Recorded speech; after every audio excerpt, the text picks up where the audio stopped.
గత విచారణలో సుప్రీంకోర్టు కీలక వ్యాఖ్యలు చేసింది. స్పీకర్ ఇప్పటికే చాలా సమయం ఇచ్చామని, స్పీకర్ తీసుకున్న నిర్ణయాన్ని కోర్టుకు తెలపాలని కోర్టు ఆదేశించింది. ఈ సమయంలో తెలంగాణ కాంగ్రెస్ లో కీలక పరిణామం చోటు చేసుకుంది. మున్సిపల్ ఎన్నికలకు గాను కాంగ్రెస్ పార్టీ కోఆర్డినేటర్లను నియమించింది. మొత్తం 28 మందితో కోఆర్డినేటర్ల జాబితా విడుదల చేసింది.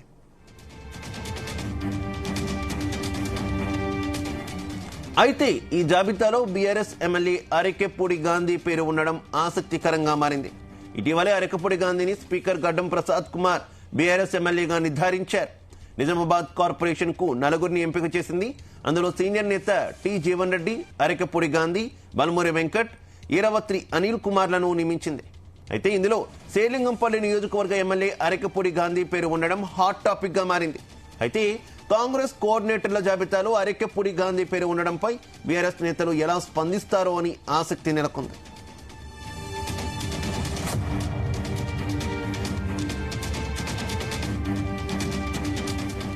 ఇదే విషయానికి సంబంధించి మరింత సమాచారం మా కరెస్పాండెంట్ వంశీకృష్ణ అందిస్తారు. వంశీ, మనం చూస్తా ఉన్నాము, ఏదైతే పార్టీ ఫిరాయింపు ఎమ్మెల్యేలు ఎవరైతే కేసు ఎదుర్కొన్నారో ఆ కేసులో దాదాపుగా స్పీకర్ 10 మందిలో 8 మందికి క్లీన్ చిట్ ఇవ్వడం జరిగింది. అందులో అరెకెపూడి గాంధీ కూడా ఉండటం మనం చూసాము. అరెకెపూడి గాంధీకి కూడా స్పీకర్ క్లీన్ చిట్ ఇవ్వడం జరిగింది.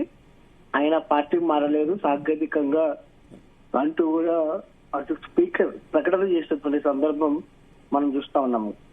ప్రధానంగా ఏదైతే అరెకెపూడి గాంధీ కూడా తన పార్టీ మారలేదు సాంకేతికంగా అని ఆయన స్పష్టం చేశారు. బయట కూడా మాట్లాడినటువంటి సందర్భం కూడా మనకు కనిపిస్తా ఉంది. ఏదైతే మున్సిపల్ ఎన్నికల్లో భాగంగా అటు ఏదైతే కొంత కమిటీలను ఏర్పాటు చేయడం జరిగింది. అయితే ఆ కమిటీలో నిజామాబాద్ కార్పొరేషన్ కి సంబంధించి 4 ఎంపిక చేశారు. అందులో సీనియర్ నేత జీవన్ రెడ్డి, అరెకెపూడి గాంధీ, బలమూరి వెంకట్, దాంతో పాటుగా అనిల్ కుమార్లను అటు కాంగ్రెస్ అధిష్టానం ఇన్ఛార్జ్ గా నియమించినటువంటి సందర్భం కూడా మనకు కనిపిస్తుంది. ఇందులో శేర్లింగంపల్లి నియోజకవర్గ ఎమ్మెల్యే అరెకెపూడి గాంధీ పేరు ఉండటం హాట్ టాపిక్ గా మారినటువంటి సందర్భం అయితే మనకు కనిపిస్తుంది. అయితే కాంగ్రెస్ పార్టీ కోఆర్డినేటర్ల జాబితాలో అరెకెపూడి గాంధీ పేరు ఉండటంపై కూడా బీఆర్ఎస్ పార్టీ నేతలు మండిపడుతున్నటువంటి సందర్భం కూడా మనకు కనిపిస్తోంది. ఈ అంశం పైన బీఆర్ఎస్ అధినాయకత్వం ఎలా స్పందిస్తుంది అనేది కూడా వేచి చూడాల్సిన అవసరం ఉంటుంది. ఎందుకంటే సుప్రీంకోర్టులో ఇవాళ ఫిరాయింపు ఎమ్మెల్యేల కేసు విచారణ జరగనుంది. గత విచారణలో సుప్రీంకోర్టు కీలక వ్యాఖ్యలు చేసింది. స్పీకర్ కి ఇప్పటికే చాలా సమయం ఇచ్చామని, స్పీకర్ తీసుకున్న నిర్ణయాన్ని కోర్టుకు తెలపాలనేది కూడా సుప్రీంకోర్టు ఆదేశించింది. ఇలాంటి సమయంలో తెలంగాణ కాంగ్రెస్ లో కీలక పరిణామం చోటు చేసుకుంది అనేది కూడా చెప్పాలి. మున్సిపల్ ఎన్నికలకు గాను కాంగ్రెస్ పార్టీ కోఆర్డినేటర్లలో అరెకెపూడి గాంధీ ఉండడం మాత్రం చాలా చర్చనీయాంశంగా మారినటువంటి సందర్భం కూడా మనం చూస్తున్నాము. ఇప్పటికే నిజామాబాద్ కార్పొరేషన్ కి సంబంధించి అటు జీవన్ రెడ్డి, సంజయ్ల మధ్య ఏదైతే వివాదం కొనసాగుతా ఉంది, ఇతర పార్టీల నేతలను సమావేశంలో ఎప్పుడు కూర్చోబెడతారు అంటూ కూడా ఆయన గతంలో ఆగ్రహం వ్యక్తం చేసినటువంటి విషయం కూడా మనకు తెలిసిందే. గాంధీ భవన్ లో జరిగినటువంటి సమావేశంలో జీవన్ రెడ్డి బయటకు వెళ్లిపోయినటువంటి సందర్భం కూడా మనకు కనిపిస్తోంది.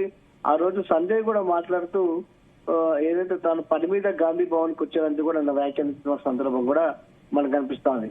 మొత్తం స్పీకర్ ఇచ్చినటువంటి క్లీన్ చిట్ లో అరెకెపూడి గాంధీ ఉన్నారు, సంజయ్ ఉన్నారు. ఇక మిగిలిన వాళ్ళలో కేవలం అటు దానం నాగేందర్, కడియం శ్రీహరికి సంబంధించినటువంటి తీర్పు వెలువడాల్సినటువంటి అవసరం ఉంది.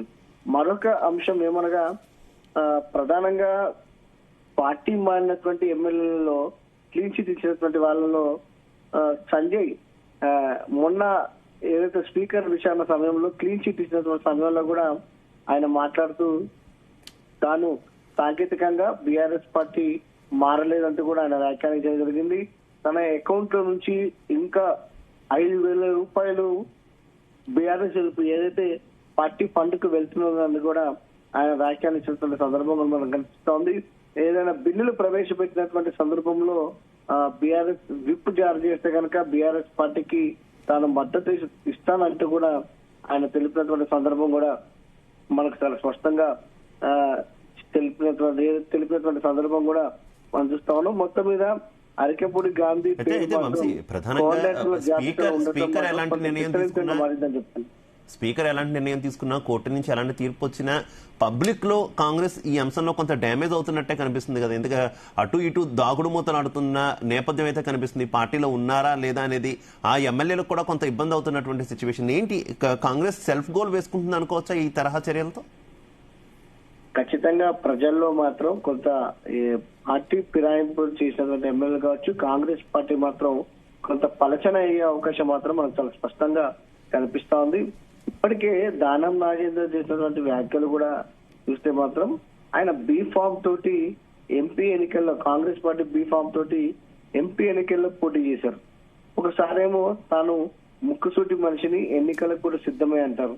మరొకసారి ఆయన మాట్లాడుతూ తను పార్టీ మారలేదు, తనను పార్టీ నుంచి సస్పెండ్ చేసినట్టు కూడా తనకు తెలియదంటూ కూడా ఆయన వ్యాఖ్యలు చేస్తారు. 3 రకాలైనటువంటి వ్యాఖ్యలు దానం నాగేందర్ చేయడం జరిగింది.